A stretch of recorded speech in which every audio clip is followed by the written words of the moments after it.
It has been 476 days since I confronted her about it. How do I know? Because every time I catch myself thinking about it, I tell myself, it's only been X days. Maybe you won't think about it tomorrow. So, to go back to the beginning, I'd just taken on a new project and new responsibilities at work. I was working a lot of hours, 60 plus per week, and was noticeably stressed. It was in May of 2015 that I noticed she had added a password to her phone. When confronted about it, she told me it was because she was planning my Father's Day present and didn't want me to ruin the surprise. About a week later, she came to me and told me that she felt guilty keeping a big secret from me and told me that she was having our neighbor, a contractor, build a home office for me as my present. It struck me as odd, as in our 6 years together, she has never said she felt guilty about anything and always insists that she never regrets anything in her life. Time goes on, her phone is still password protected, and things don't feel right. I see her using her phone and smiling to herself more and more often. But when I ask her what she is doing, she says nothing and puts her phone away. So one morning I wait for her to get in the shower, and I grab her phone before it requires the password. I go through her messages and find that she is texting the neighbor. "I'm all covered in frosting. You want to lick it off?" There were no other messages to the neighbor, but I found out later that was because she had set up her phone to delete messages after a certain amount of time. I felt uncomfortable with it, but I knew she had a perverted sense of humor, and I thought she would never do anything to hurt me. More time goes by, and the neighbor is spending more and more time at our house, but the office is being completed slower and slower. I can't help but worry that something isn't right, so I start checking her location using Google Timeline.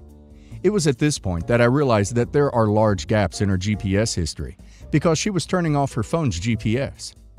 Fast forward to July, and at this point, the paranoia is driving me nuts, so I tell her that I need to install new antivirus on her phone. While she has it unlocked for me, I install anti-theft software so I can remotely turn the GPS back on and set up AT&T message backup and restore, so I can read all of her text messages from that point on my computer. The next day, my mother asked to spend time with my 2 kids, so my wife drops them off with her and has the day to herself. I watch my wife's activity from work as she spends the day trying to meet up with a neighbor, but is unsuccessful because he is busy with another job site. That night, we get the kids back from my mom's house, and we go out to dinner with the neighbor, his girlfriend, and my son. My wife and his girlfriend are having a good time drinking, laughing, and just joking around. His girlfriend mentions that she would like to see Magic Mike XXL. I say it's a good idea. I'll watch the kids so my wife and her can go. So my wife and her go, and the neighbor and I go back to my house so the kids can play video games together. The kids are back in my son's room playing games, and the neighbor is sitting across from me on the other couch. It is at this point that my wife starts texting him. She is describing acts she would like to perform with him, and he is reciprocating. She tells him to check his Snapchat, and at the same time, I get a Snapchat from her too, and it is her playing with herself in a bathroom stall. They keep talking, trying to figure out when they can meet up and have S. They decide on Monday morning after I go to work. So in my head, I had already planned to pretend to leave and circle back to catch them. But then, they tell each other that they love each other, and it is all I can do not to leap off the couch and knock him out. But I contain myself and continue reading the conversation unfolding in front of me. Then he tells her, "You're my girl now," to which she replies, "Always have been," ending with him writing, "and always will be." My wife and the neighbor's girlfriend return from the movie, and I ask them politely to sit down. I then ask the kids to stay in my son's room and shut the door. I return to the living room and confront my wife and the neighbor. I say, "So you two love each other, huh?" My wife goes into full-blown denial mode, and the neighbor's girlfriend starts smacking him. I ask my wife if she has been texting him. She says no. So I show her the text messages. She admits to it, but says it's the first time it had gone that far. I ask my wife if she has sent him pictures. She says no. So I show her the picture. She admits it, but says it was the first time. I ask her if she is having S with him, and she says no, because I didn't wait to catch them having S together. I don't have evidence to prove her wrong, so that one stayed unresolved. I tell her that I'm leaving her. She tells me that she will make sure I never see my kids again if I do.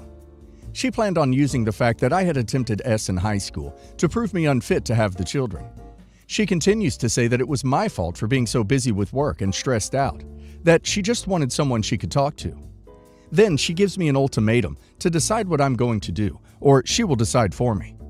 The neighbor's girlfriend starts defending the two of them, saying that it couldn't have been serious if they weren't having S, and that my wife and I are too perfect together to let this break us up.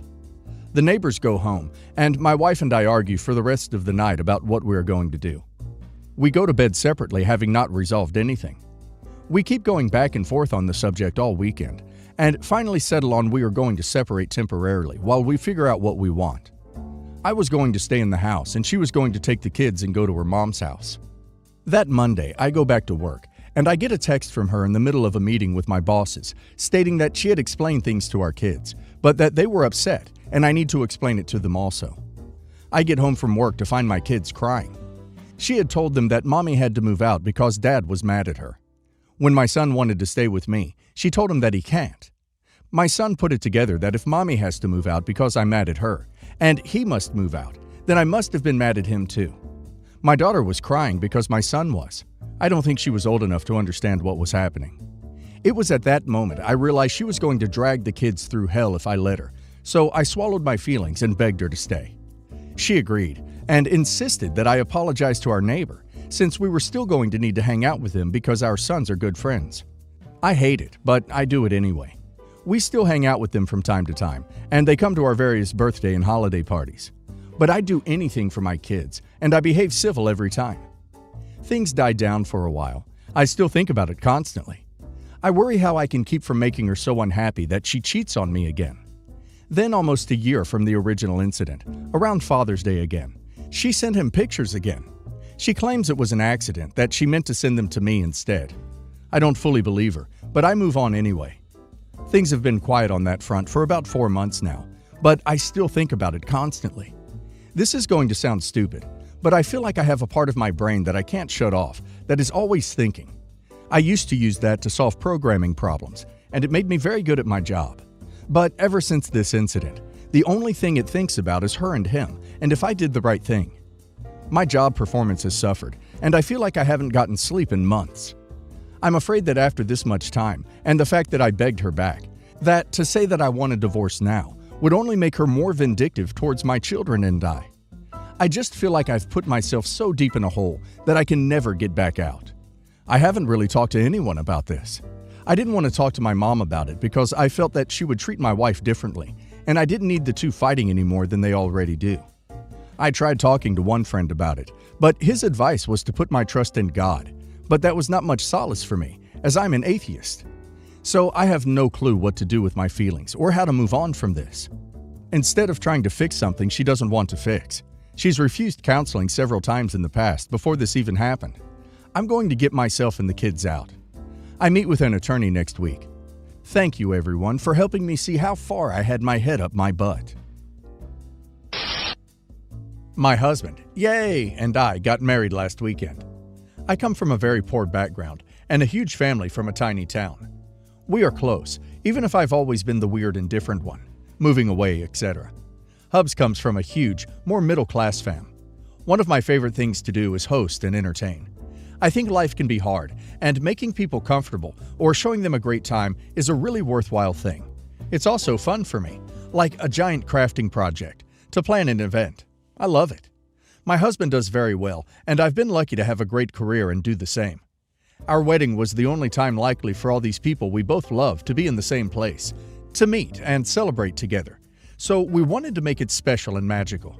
We were very clear that gifts were not necessary, and I set aside a fund for my aunt and I to coordinate covering any expenses for people who wanted to come, but couldn't afford the hotel, an outfit, etc., but quietly. I know a huge wedding is a waste to many people, but it isn't to us. We did 3 days of events and covered meals and open bars for 300 people. We had a short cirque-type performance, a big welcome party with a kind of carnival for kids, gift bags for everyone, and lots of surprises. It was so fun to watch all the joy and everyone smiling and happy. Everything was optional. We shamed no one who came to only one part or couldn't swing it. At brunch, the final day, my aunt pulled me aside and asked me to go to my cousin's room and console her. She said she had been sobbing all night, mourning, because her wedding, in August, would be nowhere near this level, and she thought all our family would hate it and judge her. My heart broke. Every wedding I've been to with my family has been low-key, maybe in a barn or rec center, someone's backyard. No one has ever judged or looked down on this, nor would I, just different styles. and we always have a great time. I left my guests at brunch and spent the better part of an hour with my cousin, trying to assure her of all the above. I told her a wedding is a celebration of love, not money, etc., and that we were all very excited. She finally got weirdly calm and stopped crying, and then just looked me dead in the eyes and said something like, "Well, you don't need to worry about it, because you're not invited anymore," then locked herself in the bathroom. I came back to brunch and most everyone was gone. I was crying, but didn't want to make a scene and just got out as fast as possible. My husband keeps telling me not to take it to heart, but I hate that something we worked so hard to make fun and memorable for people ended up making someone I love feel terrible. And now my aunt, her mom, has started telling people I just did this to rub my family's face in the great fancy rich life, etc. I feel sick. I was so happy and proud, and now I feel so stupid. Did I really F this up that badly? Am I the a-hole? It's terrible when people take a gesture meant to be positive for many people and turn it into a negative. OP created a beautiful wedding experience and an event meant to celebrate her and her husband's love and their families who are part of that love. OP should tell anyone who says anything about it that the only thing that should matter is that she wanted the people she loves to have a good time. That if they think OP is showing off, they must not know OP well. First, congratulations. Second, not the a-hole. A quote, "No one can make you feel inferior without your permission. You had an amazing celebration. Please don't let one person spoil it. You will never be able to please everyone. You cannot cater to everyone's desires. Do what works for you. Be humble and gracious. And it sounds like you did this well, so major props. And let the rest fall as it may." I don't have a lot of evidence to back this up, but part of me thinks that she, or they, were hoping to guilt you into offering money towards your cousin's wedding. Her mother and her being so distressed about how her event wasn't going to be as fancy, emphasizing that she was worried about being judged for her less expensive options.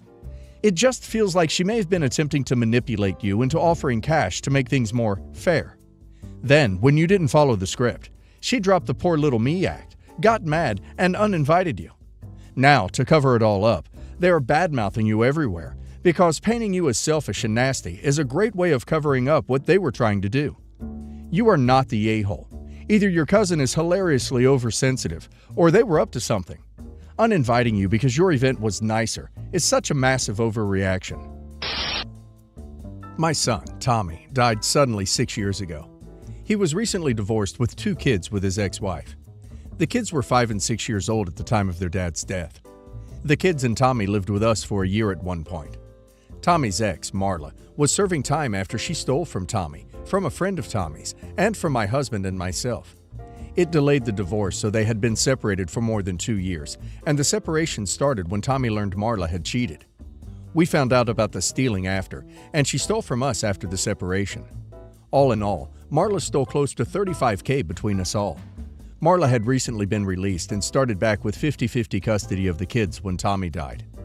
After Tommy died, Marla attempted to cut our family out of the lives of my grandchildren. My husband and I went to court and were awarded very generous grandparents' visitation under grandparents' rights of our state. Marla was furious. She tried to appeal, but it was rejected twice. The relationship between us was not civil. So we kept it simple and only communicated times for pickup. Dates were already specified. Marla remarried and now has additional children. Marla has asked a few times for us to include her other children. We ignore the requests. She has yelled at us when we pick up our grandchildren and does not care if they hear. We stay silent generally. My husband and myself have no wish to be a part of her other children's lives or play any sort of role in her and her current husband's life. We have a relationship with our grandkids. They're close to us, as we are them, and they never ask to include their half-siblings. So we keep things as they are. Last week, my grandson had a school talent show that they wanted us to attend, so we did. Marla and her husband were there with their kids, but we sat apart. When the kids finished and went back to their classrooms and as we were leaving, Marla approached and asked us to please think of their other kids and start acting like grandparents to them. We stayed civil and refused. Marla called us monsters. She said we were hideous monsters for turning our backs on her and her other kids, just because she moved on after Tommy. She was very loud. I lost my temper and told her if she had wanted us in her life, she wouldn't have cheated on our son and stolen from him, his friends, and us, and ended up going to prison. I told her we owed her nothing, and we owed her children nothing, and she needed to accept that our grandkids would always be our grandkids, but she was no longer part of our family. Marla reacted to others hearing this and told me I had no right to air her dirty laundry publicly, that I should have kept that out of our mutual dispute. Am I the a-hole? Not the a-hole. She actively tried to stop you visiting your grandchildren and is now complaining you're not grandparents to her other children. She's obviously unhinged. I wouldn't let what she says bother you, unless it hurts the children. Do we go with people living in glass houses shouldn't throw stones? Or the pot calling the kettle? Or karma is in normal circumstances, this likely would not happen, but she attacked you and made serious and wrong accusations in public. Could you have held back? Maybe. But this does not make you an a-hole. She is oblivious until it affects her. Probably had no remorse about stealing until there was a court ordering her to pay restitution. I hope she was ordered to repay you. It does not appear that she cares about consequences and will howl when faced with them. Not the a-hole. Not the a-hole. She started it in public, and you simply defended yourself with the truth. I wonder if she's upset you said it in public, or that you mentioned some of her actions, like the cheating, in front of her current husband. Makes me wonder if he knew about that or not, and if not, is she worried that he'll think differently about her? Either way, it's not your problem, and she should know better than to throw stones in a glass house.